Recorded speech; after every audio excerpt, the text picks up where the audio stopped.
everyone, it's me, and today let's watch this video together. Gift exchange, culture shock. Hey everyone, Gaijin Kumba here. Hi, Gaijin Yeah, Kumba. I'm still stuck in this, and I still can't believe this is real and not some nightmare. Maybe dissecting FNAF wasn't enough. Maybe I need to analyze something closer to home. And really, nothing hits closer to home for me than Clock Tower. Personally, I grew up with the PS1 game, and to most gamers today, this game looks like crap. But as a kid growing up in the 80s and 90s, this game was terrifying. The atmosphere was heavy, and the fact that you could only run and hide as you hear the sound of those terrible shears growing closer and closer, it just got your heart racing. And in hindsight of the Japan-only Clock Tower original, the series was way ahead of its time in terms of survival horror. While small in stature, Scissorman was truly terrifying. But that got me wondering, where did the Scissorman actually come from? I mean, the concept of villains with giant scissors is nothing new. In fact, Clock Tower director Hifumi Kono already clarified that the idea of a demonic scissor-wielding murderer came from the 1981 slasher flick The Burning. But that was a summer camp story about a prank gone wrong, whereas Clock Tower is about being chased by a demonic schoolboy, and the two don't really seem to match up. Yeah, that's very disturbing. I'm sorry, the audience. Yeah, view discretion is advised. Sorry.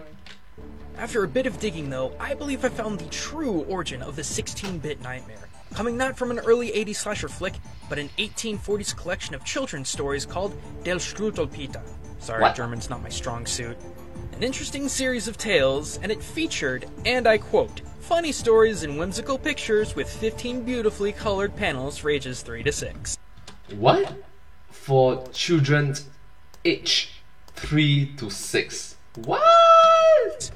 With highlights of these stories being a boy who was blown away in a storm for having his umbrella open, Santa Claus dunking kids in ink for being racially insensitive, What? a boy who starves to death because he didn't eat his soup, and best of all, a little girl who liked to play with matches, burning literally to ashes while her cats mourned her death. You know, What? kids! But in that series of tales is the story of the Thumbsucker, which reads as follows. One day, Mama said, "Conrad, dear, I must go out and leave you here. But mind now, Conrad, what I say, don't suck your thumb while I'm away. The great tall tailor always comes to little boys that suck their thumbs. And ere they dream what he's about, he takes his great sharp scissors and cuts their thumbs clean off, and then, you know, they never grow again." Mama had scarcely turned her back, and Thumb was in, alack, alack. The door flew open, in he ran, the great long-legged Scissor Man. Oh, children, see, the tailor's come and caught our little suck-a-thumb. Snip, snap, snip, the scissors go, and Conrad cries out, "Oh, oh, oh!" Snip, snap, snip, they go fast, that both his thumbs are off at last. Mama comes home, there Conrad stands, and looks quite sad and shows his hands. "Ah," said Mama, "I knew he'd come, to naughty little suck-a-thumb." Needless to say, while this story is supposed to act as a cautionary tale for kids, the concept of the Scissor Man changed over time in the general media, with the horrible man being incorporated in all sorts of disturbing roles.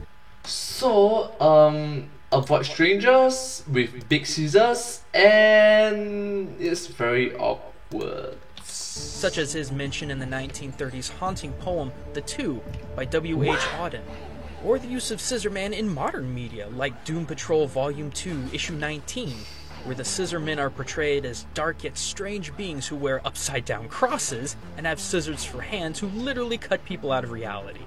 So, yeah, I think it's entirely possible that Clock Tower took some inspiration from this tale. In fact, in some places, it's pretty obvious. I mean, look at Bobby Barrows, aka the original Scissor Man, and look at the depiction of our thumb-sucking boy. I don't know what else to say here except that they're almost identical. Take Similar reference. clothing, similar colored hair, similar shoes. I just find it hard to believe that there wasn't some sort of inspiration taken here. Another little detail that sticks out like a sore thumb comes from Clock Tower on the PS1, when, during an interview, the Scissor Man is referred to as a symbol of terror amongst youngsters. Huh. During the first Clock Tower game, and even through subsequent games, not just children were targeted. In fact, by the end of it all, I believe the body count for adults was far higher than children. So why would only children be afraid of the Scissor Man, unless it was a nod to a 200-year-old monster of a man used to scare children? What do you guys think? Is Clock Tower Scissor Man reference to a horrifying 3 to 6-year-old storybook, or do you think the inspiration runs elsewhere? Let me know in the comments below. And if you want to check out more spooky culture and gaming, click here to check out my breakdown of FNAF and its close association with the Boogeyman. Or click here to learn how the ever-panned NES game Friday the 13th may have been one of the most brilliant horror games of its time. But until next time, everyone, this is Gaijin Kumba signing out. Thank you so much for watching this video. If you do like this video, please remember to like, share and subscribe to my channel and comment down below if you have anything to share with us. Thank you so much and don't forget to follow my channel. Sincerely appreciate all of your support and grateful for all of your encouragement for me and my work. I hope to see you in my next video. But hey, that's just a game. A game exchange! Culture shock! Thanks for watching.